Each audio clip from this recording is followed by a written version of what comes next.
Hey there, this is Elena with Black Sheep 303 Creative, and the project I will be sharing today is a botanically themed card that I made using a complementary color scheme of purple and yellow. So for my background, I will be using this really fun wood grain stamp from local King Rubber Stamp, and I will be stamping it using Lawn Fawn Hippo ink. And this is a great color because it's kind of a brown gray. And since I wanted this wood grain background, I didn't want to go brown and I didn't want to go totally gray. So this brown gray was like the perfect blend to meet in the middle. So with large stamps like this, I always place the stamp up and put the paper down on it, and then I use a piece of scratch paper on top of it, and then I just rub the heck out of the piece of paper to get a really good impression. And so there you go. And for the rest of this, I will be using the Altenew Botanical Garden stamp set, and I'm going to stamp this using the Distress Archival ink pad, and I'm going to use the black soot color. If you are not aware, Archival ink is waterproof and Distress ink is not, but in the Archival line, they do have this Distress palette of 4 different Distress ink colors that are in the Archival formulation, so they are waterproof.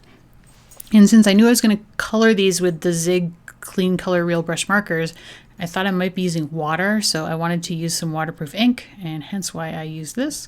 And black soot is a little bit of a warmer brown than the jet black Archival ink. And since I did that kind of brown gray, I wanted to use a slightly warmer black. So that's why I went with the Distress Archival ink. So as I mentioned, I colored these with Zig Clean Color Real Brush markers. And I'm using Bristol Smooth cardstock with this. I did buy that Bristol paper specifically because I had heard that it was great with the zigs, and I have to say, man, is that true. Like, the Bristol is great with this.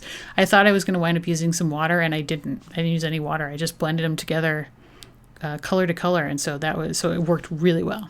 I did want to mention here that with these larger flowers, I'm using 51 lemon yellow, and then I kind of shaded with 52 bright yellow, and then I put the tiniest bit of scarlet red in there, and that's why I'm cleaning my brush tip off over there on the right hand side, because that scarlet red, even though there's just the tiniest bit in those flowers at the bottom, man, it gets all over your yellow and it really contaminates the tip. And so by cleaning it off, I was able to keep the yellow fairly true.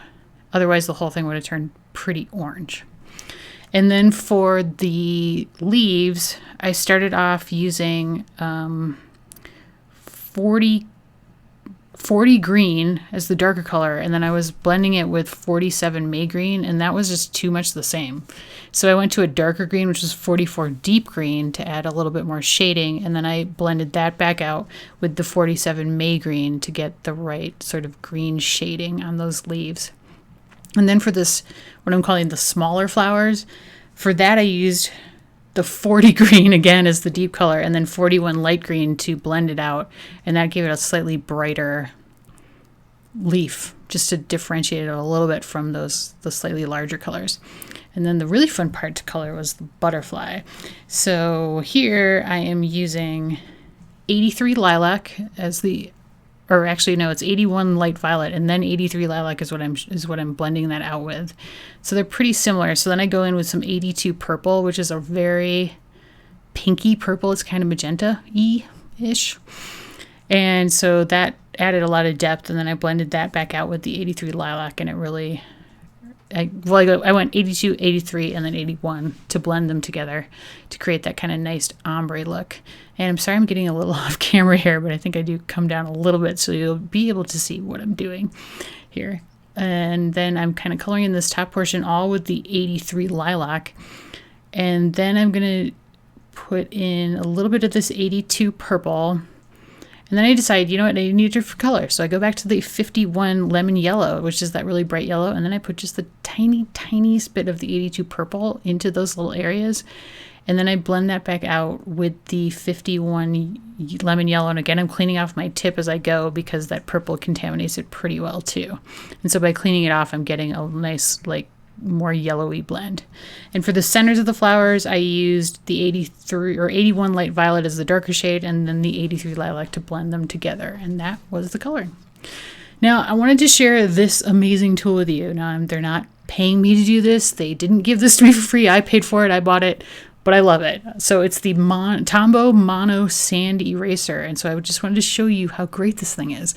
So when you have like a screw up, like you color outside the lines, for example, or you stamp something not so well, like this flower here, you can take this sand eraser and erase what you've screwed up.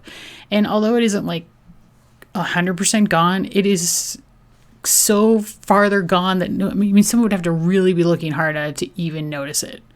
And I think it's absolutely amazing. I totally love it. And so if you have not tried this sand eraser and you make general regular coloring screw ups like I do, it's a must-have tool. So I just want to mention that. Anyway, here we go. I have fussy cut out all those little stamped images and colored images.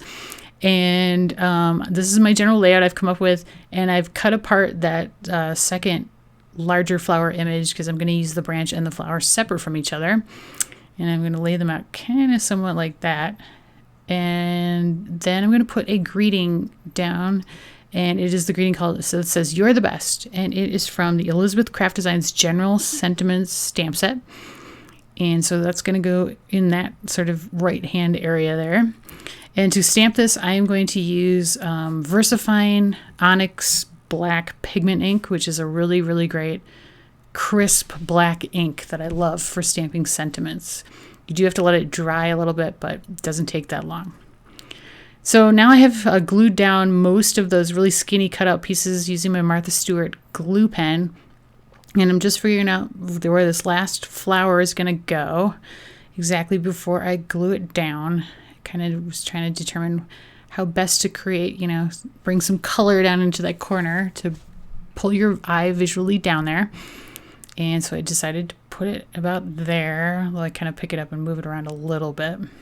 And then you can see I've matted the "You're the Best" saying with some purple cardstock that matches my butterflies. And that is actually Eggplant Envy from Stampin' Up, which is unfortunately is a retired color. But normally you can find the retired paper on eBay. So I will link to that in the supply list, which the link will be available in the video description below.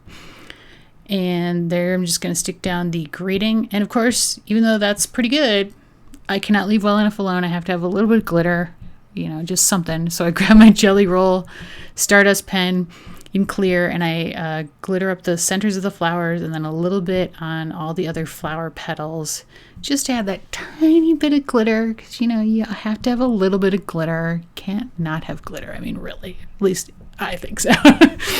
And then to kind of help out the butterfly, I thought it was it was a little flat. I added the black glaze pen to the body. I just traced the body, and that actually did help. It makes a big difference. It adds that kind of subtle shine to the body and makes the butterfly come alive a little bit. And that is the completed project. And I thought the combination of that wood grain with those flower images and the butterfly was really, really fun. And I really liked the color palette too. As you probably know, yellow and purple are complements on the color wheel, so they go together very well. And so it was a really easy exercise in color theory, I guess, to use on those great botanical images. So thank you so much for watching. I hope I've given you a little inspiration today. You can always find a supply list link below in the video description or on my blog. Did want to mention I am now on Instagram, so you can find me at blacksheep303 on Instagram if you're interested. Please give me a thumbs up if you liked the video, and as always, I would love it if you would subscribe to my channel. Here are a couple other videos I've done. The first one is a Christmas card using Zig Clean Color Real Brush markers, and there's a lot of coloring and explanation in that one. And the second one is another Altenew card using a fun crackle paste technique. Thanks, have a great day.